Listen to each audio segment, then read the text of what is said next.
Let's get some reaction from some MPs.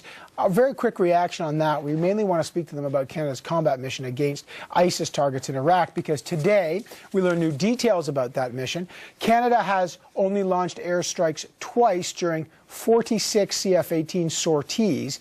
They've released a video of the second Remembrance Day strike today. Now check this out. You can see this here. This is one of the strikes, a laser-guided bomb hitting something. Is Canada's battle against ISIS having an impact? What's next in the fight? We're going to bring some MPs in from Skype in Selkirk, Manitoba. James Bezan, the Parliamentary Secretary to the Minister of National Defence. Jack Harris is the NDP defence critic. We've reached him by Skype in St. John's. And Mark Garneau is a Liberal Foreign Affairs critic in Montreal tonight. Gents, good to see you all here. Let me start with you, Mr. Bezan. Just real quick, if we can, go around. Your reaction to Thomas Mulcair's proposals for dealing with harassment on the Hill. Do you support these suggestions, Mr. Bezan? Well, definitely from a government standpoint, we have to discuss about this. The Board of Internal Economy needs to take in consideration all the parties and all members of Parliament to bring in policies that stop sexual harassment, and when they do occur, deal with them promptly and effectively. So it is time that we discuss it, and I'm looking forward to all parliamentarians having this discussion through the Board of Internal Economy and coming up with strong policies to deal with it. All right, we know Mr. Harris supports it, obviously. It's his leader. What about you, Mr. Garneau? Well, obviously, 8 days ago, our leader triggered a process, and that process was to come up with a process to deal with the kinds of things that were reported 8 days ago. And so that is underway. Having said that, very glad to get Mr. Mulcair's letter. He seems to be raising things that are probably going to be addressed in the course of events anyway, but this is very constructive, and we all need to work together to address this very important issue. And I'll just ask you, Mr. Harris, any word on the two MPs from the NDP who have made these allegations against the two Liberals? Can you give us any word on their status or where they are? We had heard that they'd been, quote, very angry and re-victimized by this process. Where are they now? Any thoughts that they might come forward with more specific allegations?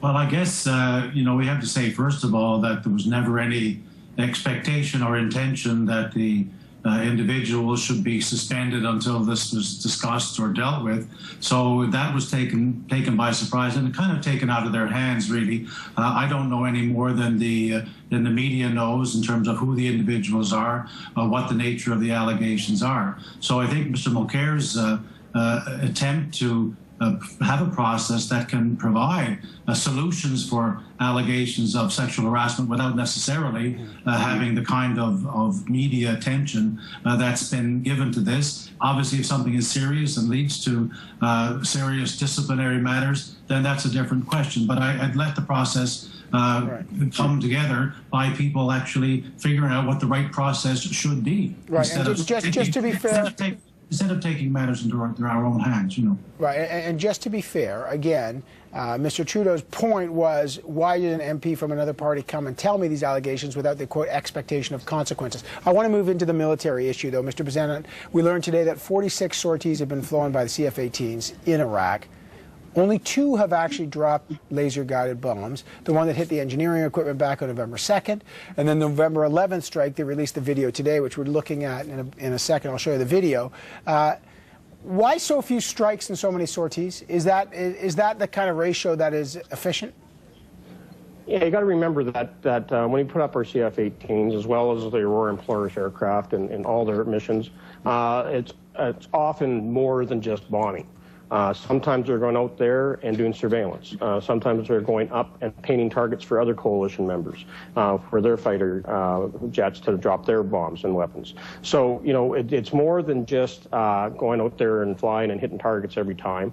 So you got to look at this at the bigger context. And as Colonel Constable said today, that ISIL has gone underground. They are limiting their movements, and essentially that's the type of impact that we want to have through this operation, is to degrade the ability for ISIL to continue to go out there and terrorize and conduct genocide in the region, and allow the Iraqi security forces to make gains on the ground. They want to be the boots on the ground. We want to support them in that effort. And as we continue to push north out of Baghdad and take back territory that ISIL had captured through the summer, So how do we know? How do we know that ISIL's been degraded? How do we know they're not just waiting it out when they see the air attacks? And nobody is doubting that CF-18s and other fighter jets can do a lot of damage. We know that's the case. But the 10-year-long experience in Iraq has said that, and the Libya experience has been, it's one thing to drop bombs and take out people, whether militants or equipment. It's another thing to actually rebuild the country. What exactly, how do you ensure that these ground troops will in any way stabilize a country that 10 years and almost $1 trillion of American force and boots on the ground failed to do? Why should it work this time? Look, you got to remember that most of that training and everything was 5 years ago. A lot of those people have left the military in that time. Definitely, the previous government in Iraq alienated a lot of that military leadership. So there is a rebuilding going on. There's still a lot of that equipment in their hands. Definitely, some of that equipment was captured by ISIL. And as we saw, and as what the comment was, is that this isn't a normal terrorist or insurgency that we're dealing with. These guys behave like an army. They have a lot of people that are ex-military that are part of the organization. And so Canada's role here is to grade and deter them. And I think that when we hit things like artillery, which are being used against Iraqi security forces, or the Kurdish Peshmerga, when we take away those assets, they're gone for good. And we don't hear about them, being able to go out there and buy any more major equipment pieces like that from a military standpoint, nor are they capturing ground away from the Iraqi government. Fair enough. Again, we're just trying to measure the efficacy of this, and famously or infamously in Vietnam, there was the body count was a sign of, this is how we're doing, and it turned out that was actually misleading. Now it's about destroying equipment. Jack Harris, is this a sign that the airstrikes are working, that ISIS has gone to ground? How do you read this? Well, I mean, as you point out, 47 sorties of F-18s.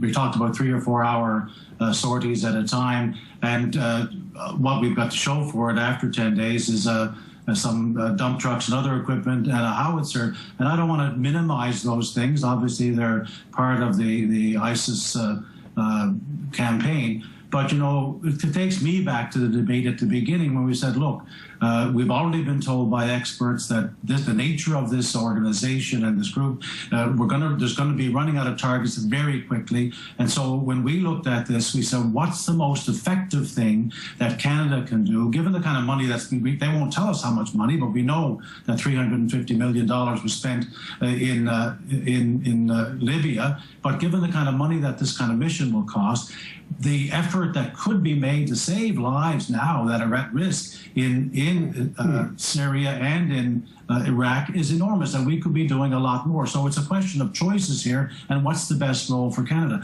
I don't see this as, frankly, being very effective. We knew this was going to happen. They don't have the kind of artillery and tanks that people talk about. The numbers that we saw from the parliamentary. But to be fair, Mr. Harris, you can't diminish it. They've taken over an area the size of England.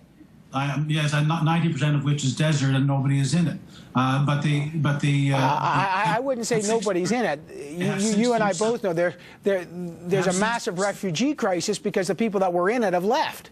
The people have left, but most of the area that we're talking about, I know it's a large area, but it's most of it is desert. And what we do, I'm not diminishing their power or their brutality or their nastiness and all of that. We agree with all of that. The question here is if we've got 12 nations engaged in airstrikes, then we're going to have, we're going to run out of targets. And the question is whether this is an effective way. Okay. Let's bring in Mark Garneau. Sir, what do you make of these, the new statistics about airstrikes and sorties? Well, I'm not really surprised, Evan. We've been saying for weeks that ISIS was going to adapt. They've obviously adapted. They don't want to be sitting ducks out there. So that is one of the reasons why. The other reason why is that I think our pilots are being very careful, as they should be, to make sure that they avoid causing any collateral damage. How does one assess whether airstrikes are being effective? I would like to think that it is helping to contain, and this is something that is important as the Iraqi army is trained to eventually take on ISIS, and that this is a containment. But it's nothing more than a containment. We've said that since the beginning. Okay, but just real quick on, would you be prepared to say that the money that is being, and the time and the danger that men and women are in on these flights is worth it, given what thus far we've seen destroyed what's been accomplished? Is it worth it? Well, as you know, our position on the 6th of October, 7th of October, when we voted, was that we felt that Canada could make its greatest contribution by having a strong humanitarian contribution. We did not win that vote. The vote was taken to send our 6 CF-18s over there. I think it's still fairly early. There's still a lot of things that are going to unfold in the days to come. We'll see. I think it's too early to make an analysis. I got a minute here. Gentlemen, just real quick, if I could just get your opinion on this. What's being called the allegations, this guy's a fake soldier. CBC's Diana Swain interviewed a guy on Remembrance Day coverage. The Department of National Defense said this guy never served. His name is Frank Gervais. He was wearing a military uniform. The Ottawa police are now investigating this guy. He's dressed up as a sergeant. There is a criminal element if this guy has actually ended up proven to have done this. Impersonating an officer, you can get 6 months. What do you make of this incident? What if this guy is actually found to have done this and is convicted of this? Mr. Bezan, what should happen with this guy? Well, look, I join with all other Canadians who have been active on social media over the last couple of days, expressing their outrage and disgust with this. You earn the right to wear the Canadian uniform. There's a lot of hard work and sacrifice that goes into being a member of the Canadian Armed Forces. And for somebody to go out there and pretend, especially have all days on Remembrance Day, to pretend that he's a soldier, and a highly decorated one at that, I think everybody finds that revolting. And this individual deserves to face the full exercise of the law. Now, this is now under a police investigation, right. So we'll have to see how that all comes out to bear. Right. Mr. Harris and Mr. Garner. Mr. Harris, what's your reaction to this story? Well, certainly understandable why a lot of people are upset. It is a criminal offense to do that.